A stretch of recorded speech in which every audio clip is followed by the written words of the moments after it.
Hi friends, I am Sunil here. Today we will be discussing a program on palindrome. Palindrome is a word that is same when you read it forward from the beginning or backwards from the end. In this program we will be using a function called pali to do that. So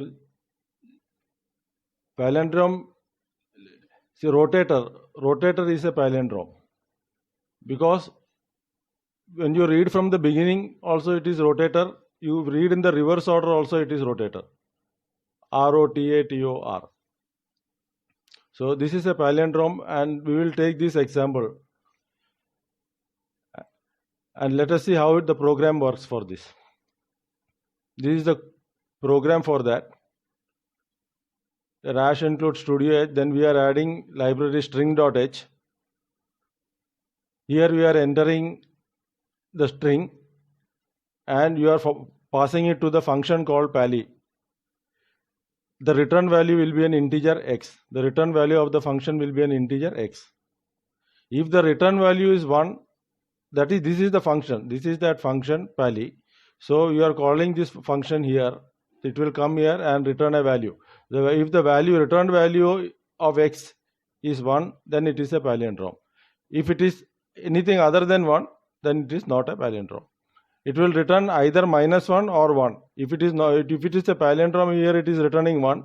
Otherwise, not a palindrome, it will return -1. So this is, let us see how it works. This is the palindrome rotator. 0, 1, 2, 3, 4, 5, 6. So in the first position, as in C, the array starts with 0. So 0, 1, 2, 3, 4, 5, 6. 0 position R, 1 is O, T, A, T, O, R, like that. So in this, we are calling the function pali from here. In the pali function, first of all, we are finding the length of the string.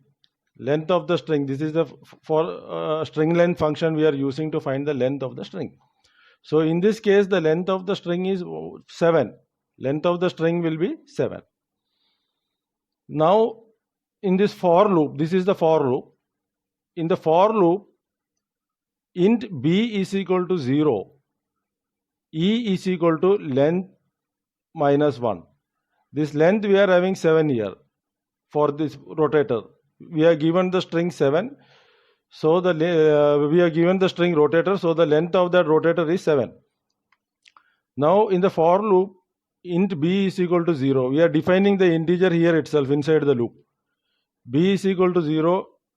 Another integer e is equal to length minus 1. In this case, b is for beginning and e is for end. Beginning is here and end is here. End is here. So b is 0 and e will be length minus 1, that is 6. That is the starting point. From this end of b is 0 and from this end ending it is 6. Then every time we will keep on incrementing the value of b by 1 and decrementing the value of e by 1 and compare it whether the characters are same or no. That comparison is done here. Okay, now b is 0 and e is 6.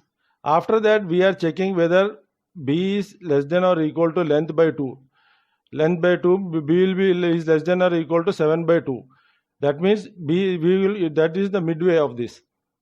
If it is less than or equal to 3. Then we are incrementing b here by 1 and decrementing e from the end by 1 for every iteration. So first let us see what happens. Is here it will beginning b will be 0 and e will be 6. B is 0 and e is 6. What will be in SB and SE?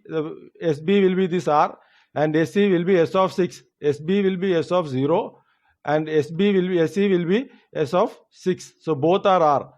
Both are R. So this will not fall in this condition. This is here the condition is asking for if both are not equal, then it will return -1.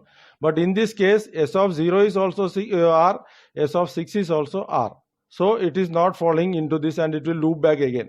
Then what happens is B is incrementing by 1. E will be reduced by 1. So B will become 1 and E will be 6 minus 1, that is 5. In the second iteration, B will be 1 and E will be 6 minus 1, that is 5. We are ready. Then again it will check S of B is O. S of B is O. And S of E means S of phi. S of phi is also O. S of 1 is also O. S of phi is also O. So both are same. So it will not fall into this condition. It will again loop back. Then it will increment again B by 1 and E it will reduce by 1. So B will become 2 and E will become 4 because E was previously 5. After reducing, that is E minus minus, it will become 4. Now we will compare S of 2 with S of 4. So S of 2 is T and S of 4 is also T. So it will not fall into this if condition is not satisfied. Again it will loop back. Then S of 3 and S of 3 both are same. It will compare that. Both are same, both are A. It will compare that. In that case also both are equal. So it will not fall into this. It will come to the next statement and return the value 1. Return the value 1 here. Then integer x, the value of x what is returned is 1. If then the next sentence it will check whether if x is equal to 1. Yes, in this particular case x is equal to 1 because we have not followed, this condition was never satisfied. So we have returned 1. So we have returned 1 and the value of x is 1. It will print it is a palindrome. If any point of time, if there is a mismatch here, suppose this was O and this was K, then this would have been mismatch and it would have returned -1. So now since it is a palindrome, it has returned 1 and it will print it is a palindrome. So now we'll execute a program and see this.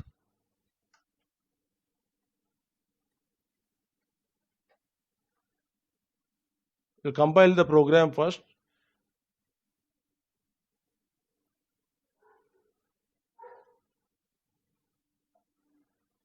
So we'll give the same example.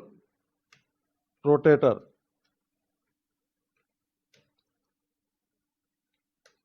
Rotator is a palindrome. Again we will run Malayalam.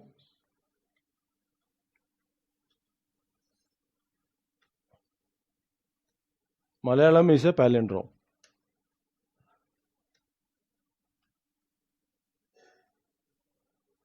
Now we will run, we will give some value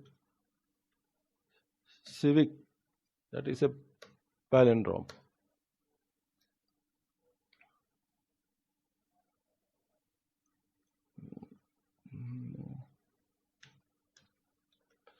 You happy, it is not a palindrome. So this is how we find out whether the given string is a palindrome or not.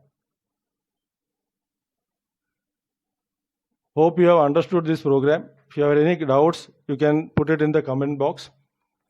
And if you have understood this program, don't forget to subscribe the channel. Thanks very much.